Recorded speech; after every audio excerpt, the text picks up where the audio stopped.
இன்றைக்கி தீபாவளி ஸ்பெஷல் குலோப் ஜாமுன் எப்படி பண்ணுறதுன்னு பார்க்கலாம். ஸோ அதுக்கு ரெடிமேட் மிக்ஸ் நான் வாங்கியிருக்கேன். அதில் 2 பேக்கெட் நான் வந்து மாவு ஆட் பண்ணியிருக்கேன். ஸோ இதில் வந்து நீங்கள் 1 டம்ளர் பால் கொஞ்சம் கொஞ்சமாக ஆட் பண்ணி நல்லா மிக்ஸ் பண்ணிக்கோங்க. ஸோ உள்ளங்கையில் படாத மாதிரி நீங்கள் விரல் வச்சு நீங்கள் வந்து மிக்ஸ் பண்ணிக்கலாம். இது சப்பாத்தி பாவு மாதிரி பிசைய தேவையில்லை. ஸோ இந்த மாதிரி நீங்கள் பிசைஞ்சு எடுத்து வச்சுருங்க. ஒரு 15 மினிட்ஸ் நீங்கள் வந்து அதை வந்து க்ளோஸ் பண்ணி வச்சுடுங்க. அது கொஞ்சம் நேரம் ஊறட்டும். அதுக்கப்புறம் இந்த பக்கம் தண்ணி நான் வந்து கொதிக்க வச்சுருக்கேன் பாகு காய்ச்சறதுக்காக. ஸோ சுகர் நான் ஆட் பண்ணிக்கிறேன்.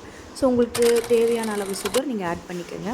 அதுக்கு தேவையான அளவு ஏலக்காய் பவுடர் ஒரு ஏலக்காய் தட்டி நீங்கள் போட்டுக்கோங்க.